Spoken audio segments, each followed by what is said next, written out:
Hi trainees, ഈ സെഷനിൽ നമ്മൾ സോളാർ PWM കൺട്രോളറിൻ്റെയും സോളാർ MPPT കൺട്രോളറിൻ്റെയും ഫലങ്ങൾ താരതമ്യം ചെയ്യാനാണ് പഠിക്കുന്നത്.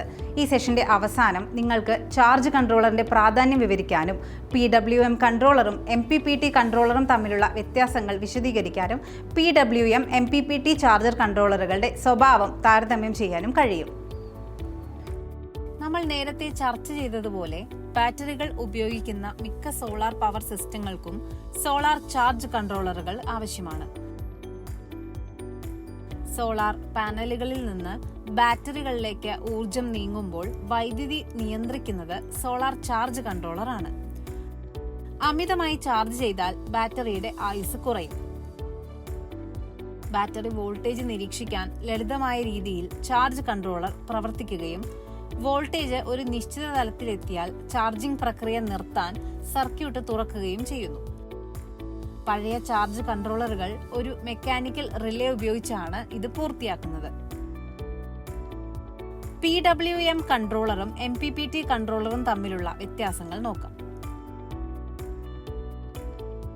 ഒരു PWM കൺട്രോളർ ഉപയോഗിച്ച് സോളാർ പാനലിൽ നിന്ന് കറണ്ട് പുറത്തെടുക്കുന്നു.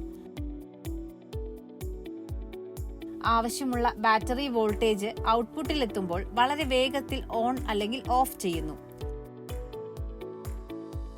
ബാറ്ററി വോൾട്ടേജ് സ്ഥിരമായി നിലനിർത്തി കൂടുതൽ ചാർജ് ചെയ്ത് ബാറ്ററിയാക്കുന്നു. ഒരു MPPT കൺട്രോളർ ഉപയോഗിച്ച് പരമാവധി കറണ്ട് വലിച്ചെടുക്കുന്നു. PWM ടൈപ്പ് ബാറ്ററി വോൾട്ടേജ് നിയന്ത്രണം നൽകുന്നു.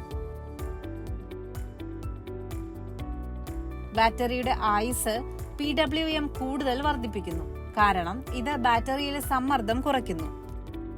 ബാറ്ററികളെ പൂർണ്ണമായും ചാർജ് ചെയ്ത അവസ്ഥയിലോ ഫ്ലോട്ടിങ്ങിലോ അനിശ്ചിതമായി നിലനിർത്താനും ഇതിന് കഴിയും.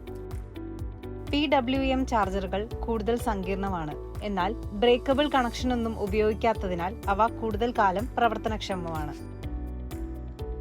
MPPTയുടെ കാര്യത്തിൽ കൺട്രോളർ ഓവർചാർജ് അല്ലെങ്കിൽ ഡീപ്പ് ഡിസ്ചാർജ് തടയുന്നു. കൺട്രോളർ ബോർഡുമായി ബന്ധിപ്പിച്ചിട്ടുള്ള ബാഹ്യ ലോഡിന് ഇത് ഓട്ടോമാറ്റിക് ലോഡ് നിയന്ത്രണം നൽകുന്നു. ഈ ഒപ്റ്റിമൈസ് ചെയ്ത ബാറ്ററി ചാർജിംഗ് പ്രക്രിയ ബാറ്ററി ലൈഫ് വർദ്ധിപ്പിക്കുകയും ബാറ്ററി പരിപാലനം കുറയ്ക്കുകയും സിസ്റ്റം പ്രകടനം മെച്ചപ്പെടുത്തുകയും ചെയ്യുന്നു.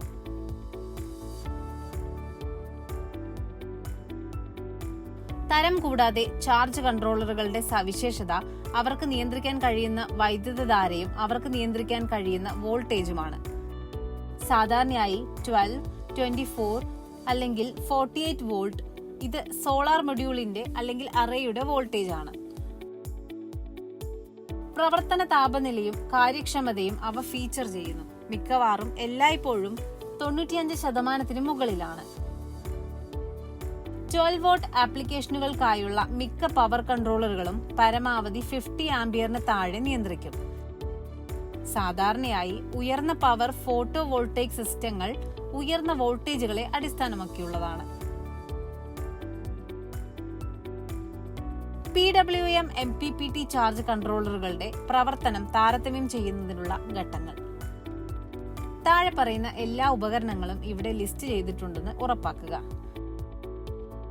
12V 5A PWM Solar Charge Controller 1 number, 12x24 volt 10A PWM Solar Charge Controller 1 number, 12V 10A MPPT Charge Controller 1 number എന്നിവയാണ് ആവശ്യമായ ഉപകരണങ്ങൾ. മുൻ നടപടിക്രമങ്ങളിൽ PWM MPPT കൺട്രോളറുകൾക്കായി എടുത്ത വോൾട്ടേജിന്റെയും നിലവിലെ റീഡിങ്ങുകളുടെയും ഫലങ്ങൾ തയ്യാറാക്കി സൂക്ഷിക്കുക. ചാർജ് കൺട്രോളർ എടുത്ത് അതിൽ ലേബൽ നോക്കുക. സാധാരണയായി പുറകിലാണ് ഇത് രേഖപ്പെടുത്തിയിരിക്കുക. നിങ്ങളുടെ അഭിപ്രായങ്ങൾ താരതമ്യം ചെയ്ത് പട്ടികയിൽ എഴുതുക.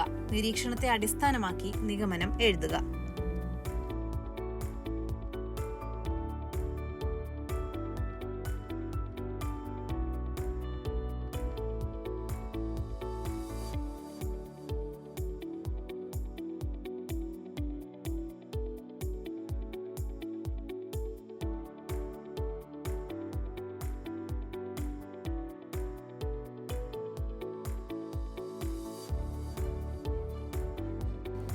സോളാർ PWM കൺട്രോളറിൻ്റെയും സോളാർ MPPT കൺട്രോളറിൻ്റെയും ഫലങ്ങൾ താരതമ്യം ചെയ്യാൻ ഈ സെഷനിൻ്റെ അവസാന ഭാഗത്തെത്തിയിരിക്കുകയാണ് നമ്മൾ.